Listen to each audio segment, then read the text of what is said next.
জি, আসসালামু আলাইকুম সম্মানিত ভিউয়ার্স। আহ ধন্যবাদ জানাই আমি ইসলামিক টিভি এবং সিলেট নিউজ 24 ভাইদের ধন্যবাদ জানাই। আহ চেয়ারম্যানি নির্বাচন আগামীতে আইব যেটা এটা আমিও আশা প্রকাশ করছি যে ইচ্ছা প্রকাশ করছি আমি চেয়ারম্যান করার, কারণ আমি চেয়ারম্যান পরিবারের সন্তান।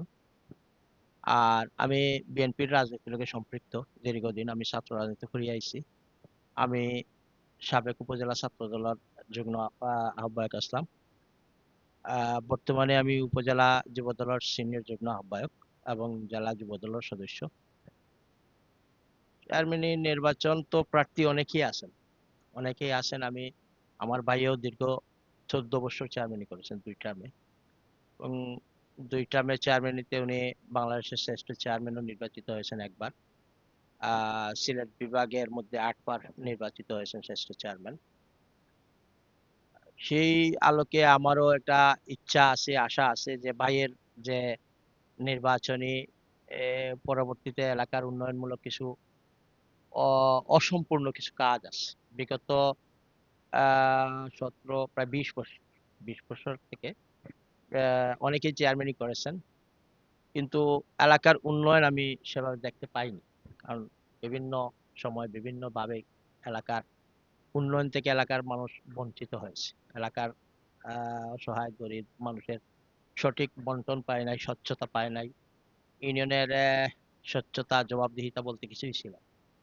তো আমি যখন আমার ভাই প্রথম 1998 সালে চেয়ারম্যান নির্বাচিত হয়েছিলেন, তখনই আমি দেখেছি যে যে ইউনিয়নের স্বচ্ছতা এবং জবাবদিহিতা একটা অনুষ্ঠান, একটা প্রোগ্রাম, প্রত্যেক বাৎসরিক একটা আয়ের উৎস এবং ব্যয়ের উৎস, জবাবদিহিতা সমাপদিহিতা সবকিছু করেছেন আমি দেখেছি। পরবর্তীতে উনি যখন তার পরবর্তীতে যারা চেয়ারম্যান আসছেন সেই প্রথাটা বন্ধ করে দিয়েছে। বন্ধ করার কারণে আমাদের এলাকার অনেক লোকেই সেই জিনিস পায় নাই, স্বচ্ছতা পায় নাই, জবাবদিহিতা পায় নাই, স্বজনপ্রীতিতে ভরপুর হয়ে গেছে। সেই সব জিনিস চিন্তা ভাবনা করে আমিও, কারণ চিন্তা ভাবনা করছি যে আমি এবার নির্বাচনী করার চিন্তা ভাবনা করছি। যদি দলের কোনো আহ, ইয়ে থাকে, দল যদি আমাকে নমিনেশন দেয়, দল যদি বলে আমাকে নির্বাচন করার জন্য, তাহলে আমি দল নির্বাচন করতে প্রস্তুত আমি আছি।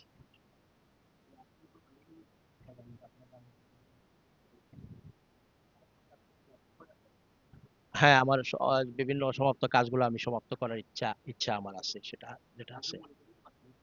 হ্যাঁ, মৌলিক অধিকারগুলো যেমন শিক্ষা ব্যবস্থা, রাস্তাঘাটের ব্যবস্থা, এরপরে আহ, বিভিন্ন সামাজিক মৌলিক অধিকার যেগুলো, এগুলো বাস্তবায়নের চিন্তা ভাবনা নিয়ে আমি কাজ করতে চাই। যুব সমাজ তো হচ্ছে আমাদের দেশের আইকন। যুব সমাজরা যতক্ষণ পর্যন্ত ইয়ে না হচ্ছে, ততক্ষণ পর্যন্ত একটা সমাজকে আপনি ইয়ে করতে পারবেন না। সমাজকে সমাজের উন্নয়ন করতে পারবেন। যুব সমাজটাই হচ্ছে সবচেয়ে বড় শক্তি। আর এই মাদক বিরোধী যেটা, মাদকের যেটা আছে, আমাদের যুব সমাজকে এই মাদক থেকে সেভ করতে হলে আমাদেরকে সোচ্চার হতে হবে, আমাদের সবাইকে সোচ্চার হতে হবে। যেখানে মাদক সেবী বা মাদক ব্যবসায়ী, বিশেষ করে আমাদের মাদক ব্যবসায়ী যারা, এদেরকে আমরা প্রতিরোধ করতে হবে। এদেরকে আমরা সমাজের গণ্যমান্য ব্যক্তি, সমাজের সচেতন নাগরিকরা এবং যুব সমাজকে সাথে নিয়ে এই মাদক ব্যবসায়ী এবং মাদক সেবীদেরকে প্রতিরোধ করতে হবে। এটাই হচ্ছে আমাদের মেন ইয়ে থাকবে যুব সমাজের।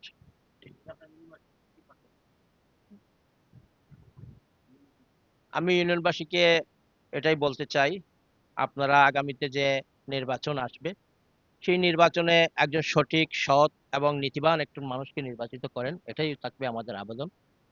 যাকে আমাকে যে ভালো লাগবে আমাকে দিতে হবে এরকম কিছু না। যে সঠিক কাজ করবে সমাজের, যার এই সমাজকে সুন্দরভাবে চালাতে পারবে, ইউনিয়নকে সুষ্ঠুভাবে চালাতে পারবে, এরকম ব্যক্তিকে নির্বাচিত করাই হচ্ছে আমাদের এলাকার সর্বস্তরের কাছে আমার দাবি থাকবে। এটাই